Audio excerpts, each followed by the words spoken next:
আমাদের জন্য অপূর্ব সুযোগ হলো জিলহজ মাসের এই প্রথম দশক দিনে রোজা রাখবো, 9টি রোজা রাখবো, 9 বছরের রোজা সওয়াব, 10টি রাত্রি ইবাদত করব, 10টি লাইলাতুল কদর পাওয়ার সওয়াব আল্লাহ পাক দান করবেন। সুবহানাল্লাহ।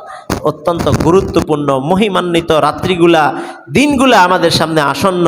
আগামী বৃহস্পতি বুধবার দিবাগত রাত্রে থেকে অথবা বৃহস্পতিবার দিবাগত রাত্র থেকে শুরু হতে যাচ্ছে সেই মহিমান্বিত আর গুরুত্বপূর্ণ সৌভাগ্যপূর্ণ রাত্রি। আমরা চেষ্টা করব তো ইনশাআল্লাহ, বলেন চেষ্টা করব তো ইনশাআল্লাহ। আল্লাহ পাক তৌফিক দান করুন, সবাই বলি আমিন। ইবনে মাজাহ শরীফের 3931 নম্বর হাদিসের বর্ণনা। عن أبي سعيد رضي الله تعالى عنه قال أبو سعيد رضي الله تعالى عنه বর্ণনা করেন قال رسول الله صلى الله عليه وسلم في حجة الوداع নবীজি সাল্লাল্লাহু আলাইহি ওয়াসাল্লাম বিদায় হজের ভাষণে বলেছেন আলা ইন্না আহরামাল আইয়ামি ইয়াউমুকুম হাযা। নবীজি বলেন তোমাদের সকল দিনের চেয়ে এই দিনটা অত্যন্ত গুরুত্বপূর্ণ আর সম্মানিত দিন। রাসূল বিদায় হজের দিন বলতেছেন, বিদায় হজের দিন যেটা, হজের দিনটা সবচাইতে উত্তম দিন, সকল দিনের চেয়ে উত্তম দিন। নবীজি তারপরে বলেন আলা ওয়া ইন্না আহরামাশ শুহুরি শাহরুকুম হাযা। নবীজি বলেন সকল মাসের চাইতে উত্তম মাস হলো এই জিলহজ মাস। যত মাস আছে সকল মাস উপেক্ষা এই মাসটা হলো, অর্থাৎ জিলহজ মাসটা হলো সবচাইতে সম্মানিত মাস। রাসূল বলছেন হজের দিনটা সম্মানিত আর এই মাসটা সম্মানিত। তাহলে হজ কোন মাসে হয়? জিলহজ মাস। তাহলে জিলহজ মাসটাও সম্মানিত। তারপর নবীজি বলেন আলা ওয়া ইন্না আহরামাল বালাদি বালাদুকুম হাযা। সকল শহরের চাইতে এই শহরটা, অর্থাৎ নবীজি যেই শহরে ছিলেন আরব শহর মক্কা শহরটা হলো সবচাইতে দামি আর সম্মানিত। নবীজি বলেন আলা ইন্না দিমাআকুম ওয়া আমওয়ালাকুম আলাইকুম হারামুন কাহুরমাতি ইয়াউমিকুম হাযা ওয়া ফি শাহরিকুম হাযা ওয়া ফি বালাদিকুম হাযা।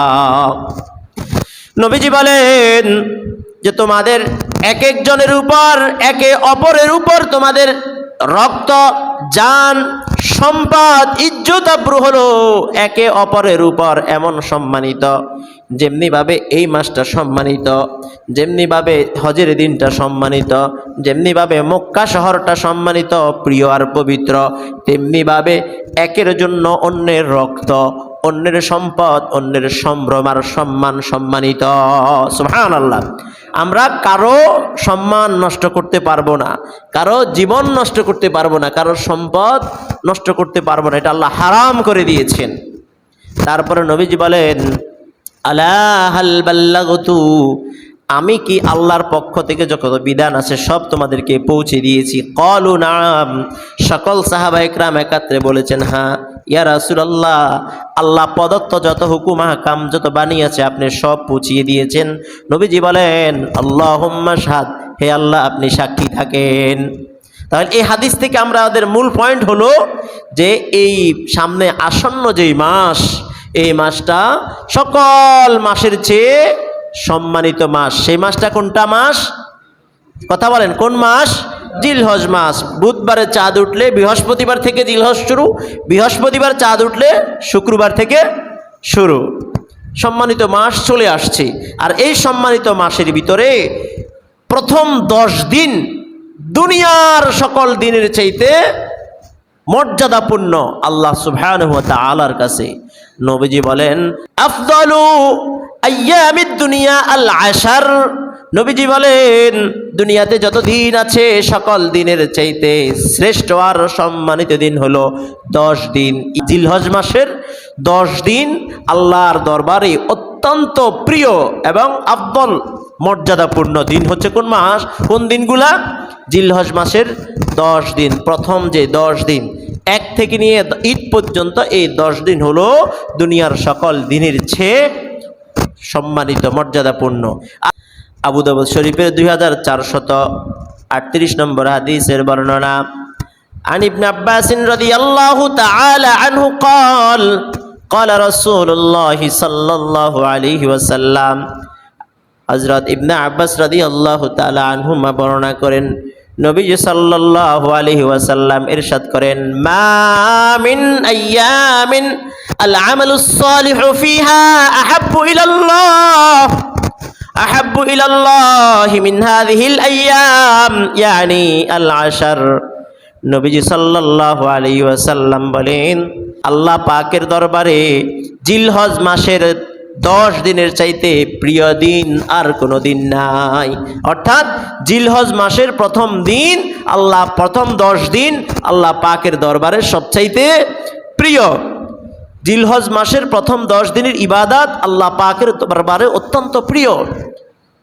ক্বালু ওয়ালাল জিহাদ, সাহাবা ইকরাম বললেন, ইয়া রাসূলুল্লাহ, জিলহজ মাসের প্রথম 10 দিন আল্লাহর কাছে এত প্রিয়, এটা কি জিহাদের চাইতে, আল্লাহর রাস্তায় জিহাদের চাইতেও প্রিয় কিনা? ক্বালা ওয়ালাল জিহাদু ফি সাবিলিল্লাহ, জিহাদ করার চাইতে, আল্লাহর রাস্তায় জিহাদের চাইতেও জিলহজ মাসের 10 দিনের ইবাদত আল্লাহর কাছে অত্যন্ত প্রিয়। সুবহানাল্লাহ। এক ব্যক্তি জিহাদে গেল আর আপনি জিলহজ মাসে ইবাদত করলেন, নবীজি বলতেছেন ওই জিহাদের চাইতে জিলহজ মাসের 10 দিনের ইবাদত অনেক প্রিয়। বলেন সুবহানাল্লাহ।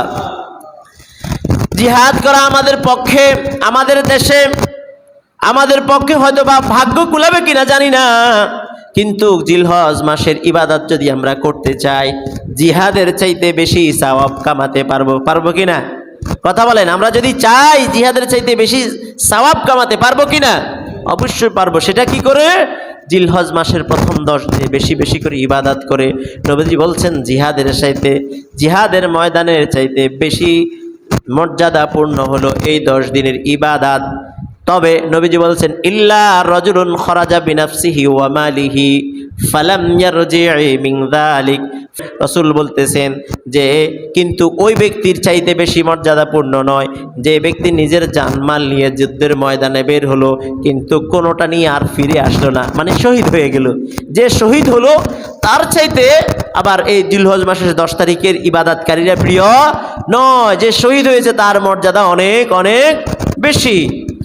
আমরা হাদিসে প্রথম কোরআনের আয়াত এবং হাদিস থেকে বুঝতে পারলাম জিলহজ মাস এবং জিলহজের প্রথম দিন 10 দিন আল্লাহর কাছে অত্যন্ত মর্যাদাপূর্ণ, এবং এই 10 দিনের ইবাদত আল্লাহর কাছে জিহাদের চাইতেও বেশি দামি।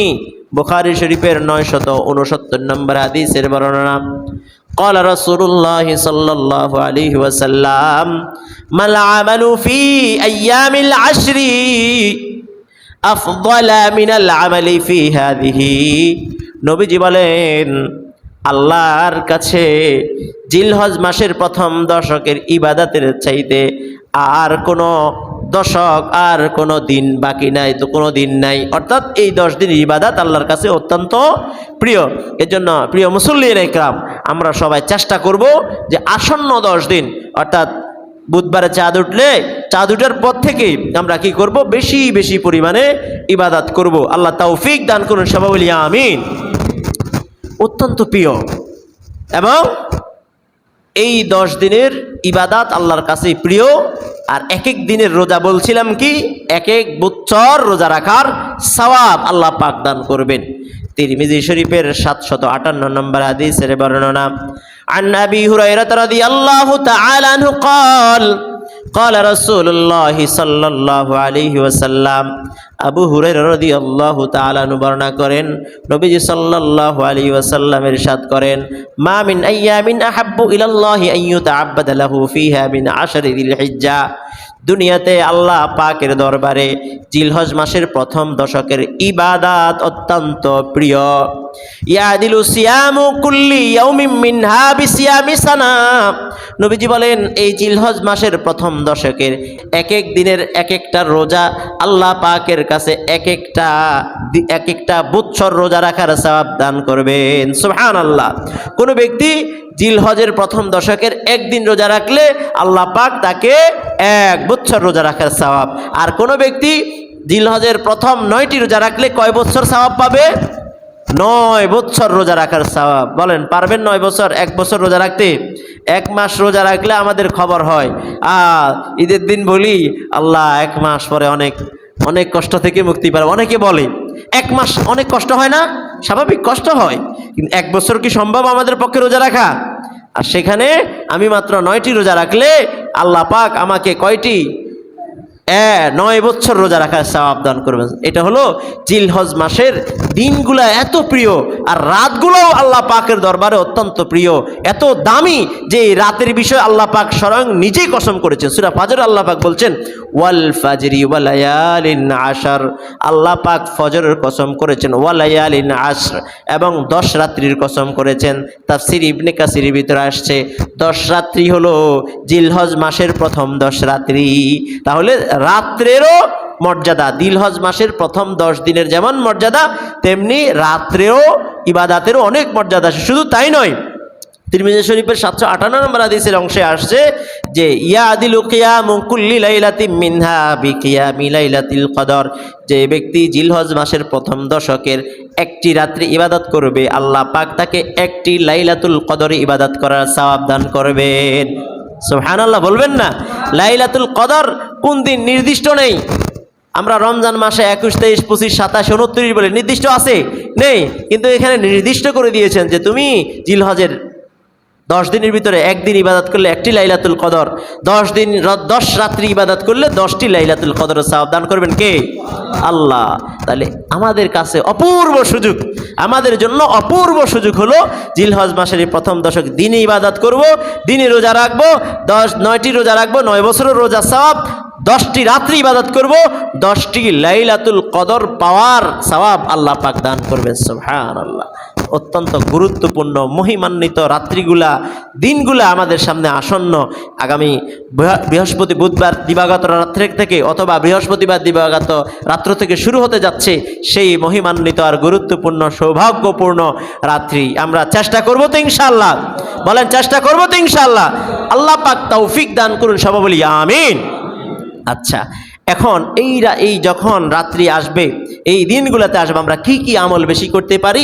নবী সাল্লাল্লাহু আলাইহি ওয়াসাল্লাম আমাদেরকে জানান দিয়েছেন। মুসনাদ আহমদের 5446 নম্বর হাদিসে নবী সাল্লাল্লাহু আলাইহি ওয়াসাল্লাম বলেন আকসিরু ফিহিন্না মিনাত তাহলিলি ওয়াত তাকবীরি ওয়াত তাহমিদ, তোমরা এই জিলহজ মাসের প্রথম দশকে বেশি বেশি তাহলিল আদায় করবা, তাহমিদ আদায় করবা, তাকবীর আদায় করবা। তাহলিল কি? তাহলিল হলো লা ইলাহা ইল্লাল্লাহ। আপনারা বলেন খতমে তাহলিল বলেন না? তাহলিল কি? লা ইলাহা ইল্লাল্লাহ। বলেন লা ইলাহা ইল্লাল্লাহ, লা ইলাহা ইল্লাল্লাহ, লা ইলাহা ইল্লাল্লাহ। বেশি বেশি তাহলিল আদায় করবেন জিলহজ মাসের প্রথম 10 দিনে। মিনাত তাকবীর, তাকবীর মানে আল্লাহু আকবার, আল্লাহু আকবার, আল্লাহু আকবার, আল্লাহু আকবার, আল্লাহু আকবার, আল্লাহু আকবার বেশি বেশি পড়বেন। তারপরে পড়বেন কি? ওয়া মিনাত তাহমিদ, বেশি বেশি তাহমিদ। আলহামদুলিল্লাহ, আলহামদুলিল্লাহ পড়েন, আলহামদুলিল্লাহ, আলহামদুলিল্লাহ, আলহামদুলিল্লাহ, আলহামদুলিল্লাহ। কয়টি আমল হলো? 3টি আমল। লা ইলাহা ইল্লাল্লাহ, লা ইলাহা ইল্লাল্লাহ, আল্লাহু আকবার, আল্লাহু আকবার, আলহামদুলিল্লাহ, আলহামদুলিল্লাহ। এই 3টি আমল জিলহজ মাসের চাঁদ দেখা যাওয়ার পর থেকে আমরা করতে থাকবো। আল্লাহ তৌফিক দান করুন, সবাই বলি আমিন। জিলহজ মাসের চাঁদ দেখার আগে, জিলহজ মাসের চাঁদ ওঠার আগে সবার জন্য একটি কাজ করতে হবে, আর বিশেষ করে যারা কোরবানি করবেন তাদের জন্য করা।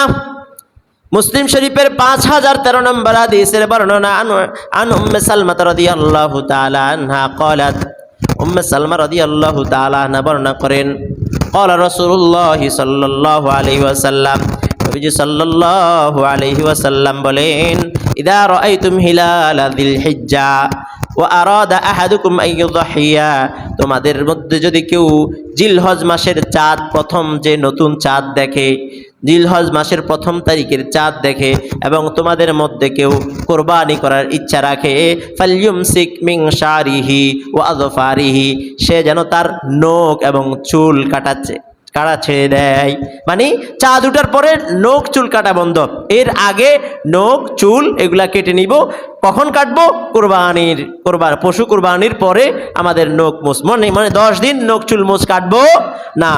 তো এটা হলো যারা কোরবানি করবে তাদের জন্য। আর যারা এটার মাধ্যমে আল্লাহ পাক কোরবানির সওয়াব রয়েছে, যারা কোরবানির সামর্থ্য রাখেন না, টাকা নাই, কোরবানি ওয়াজিব হয় না, তারাও এই আমলটা করবেন, আল্লাহ পাক তাদেরকে কোরবানির করার সওয়াব দান করবেন।